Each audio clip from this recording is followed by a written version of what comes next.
Most people think coastal buyers regret their purchase because they made a bad decision.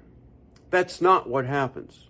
In this video, we're talking about the real reasons buyers end up with regret. Not because they made terrible decisions, but because they made reasonable decisions based on wrong information. Let's dive in. Almost everyone who buys property on the North Carolina coast starts in the same place. They vacationed here. They had a great experience. They can picture themselves here, and that part is real. This place is genuinely awesome. The problem is they're making a long-term decision based on a short-term experience, and those are two completely different data sets. When you're here for a week, you're outside more. You're eating out more. You're not dealing with the normal mechanics of daily life, the errands, the appointments, the Tuesday afternoons with nothing special is going on. Vacation filters all of that out. You get the highlight reel of the place, and your brain files it under what living here should feel like. When you're living here full time, you're running errands, you're dealing with weather patterns, you're on the island in January, not July. The restaurant you loved in June or July is closed until March. When I relocated here in 2016 from the Raleigh-Durham area, I had to recalibrate my sense of what convenient means. That recalibration took time, and I came in with my eyes wide open. The people who don't come in with their eyes wide open, well, they feel that gap more sharply. The second source of regret is more subtle. People will fall in love with a specific house, the views, the layouts, the decks, the way the light hits in the afternoon. And then they try to make the location fit around the property they've already decided they want. That's backwards. You can change almost anything about a house. You can renovate, update, expand, reconfigure. But you can't change where it sits. You can't change the town in which it's located, the access it requires, the seasonal rhythms of the surrounding community. If the location doesn't fit your daily life, the house being beautiful won't solve that. It will mask it for a while, but the friction doesn't go away. It just builds quietly. Here's another source of regret that doesn't show up in the listing photos and rarely comes up in the excitement of a purchase. The coast actively works on your property. Every day, salt air, wind, humidity. These aren't background conditions you occasionally notice. They're constant physical forces that accelerate the wear on everything your house is made of. Exterior paint, roofing materials, HVAC systems, window seals, metal fasteners, wood decking. Everything ages faster here than it does inland. Not a little faster, meaningfully faster. And the maintenance is not optional. It's an ongoing operational reality from the moment you close. And it has a real cost, both in money and in attention. Buyers who come in expecting a vacation home that runs itself are the ones who start to question their purchase early. Another source of buyers' remorse starts with the very beaches they fall in love with.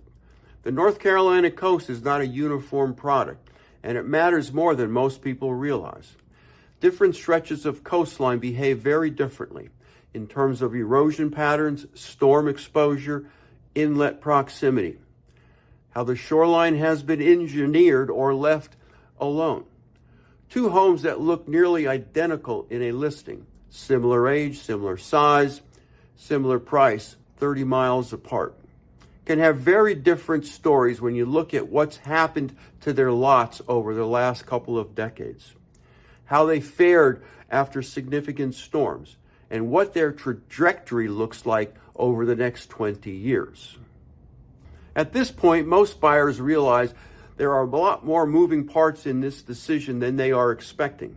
As someone who moved here in 2016 and helped people relocate to Emerald Isle every day, I put together a guide that helps walk you through how this place actually works, what to look for, what to verify, and where people tend to get caught off guard. If you want that, just text the word guide to 919-308-2292 and I'll send it to you. Now, let's continue. Everyone who buys at the coast plans for the summer, and almost everyone who regrets that purchase forgets to plan for January. And January is, in some ways, the more honest picture of what year-round life here actually is like. The off-season on boat banks and along the Crystal Coast is genuinely quiet. Some restaurants close entirely, some reduced to weekend hours. The summer traffic that felt like a feature is gone, and what replaces it is a different kind of pace, slower, more local, more residential. For some buyers, they moved here to get away from the noise, and the off-season delivers that in full. For other buyers, those that regret their purchases, that quietness becomes something else after a few months. Here's the thing about coastal purchase regret. It rarely announces itself with a single dramatic moment. It doesn't usually show up as, I made a terrible decision.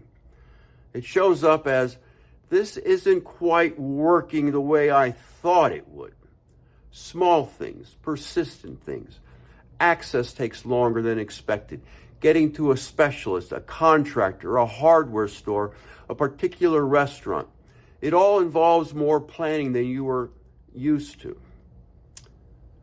The house needs more ongoing attention than you anticipated. And the contractors who know coastal systems are busy and sometimes hard to schedule. The area feels different outside peak season, more than you expected. Not worse necessarily, but different enough that if it changes the daily texture of your life in ways you didn't model out. Individually, each of these small irritations is manageable. Collectively, they create a low-grade friction that just doesn't go away. That's what regret looks like in this market. Not catastrophe, but friction. The good news is that this kind of regret is almost entirely avoidable. Every one of the factors I've covered in this video is knowable in advance. None of it is hidden. What it requires is that you look at it honestly before the purchase, through the lens of your actual daily life, not your vacation life.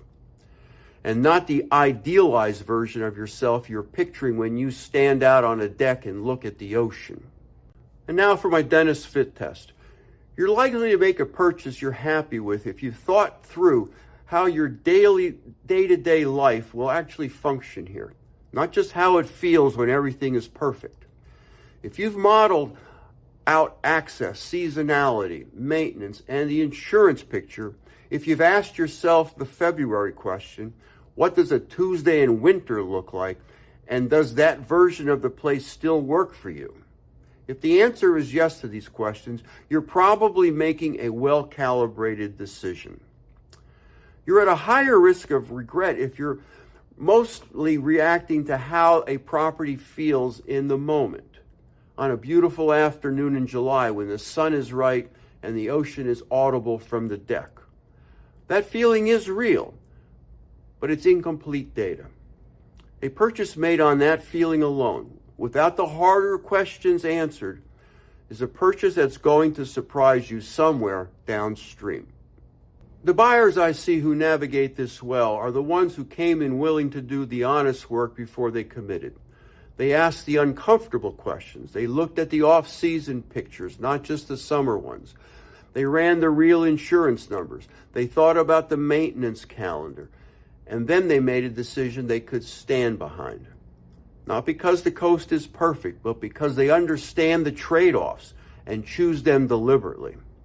That's the difference between a purchase that holds up over time and one that creates friction you didn't sign up for.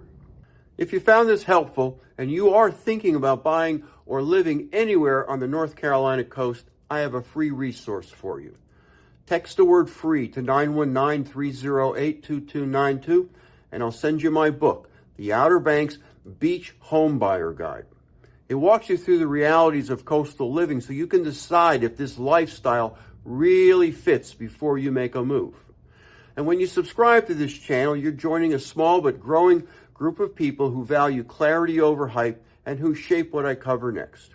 You could also check out this next video on oceanfront versus soundfront in Emerald Isle, because that decision alone can be a big source of regret. I'll see you there.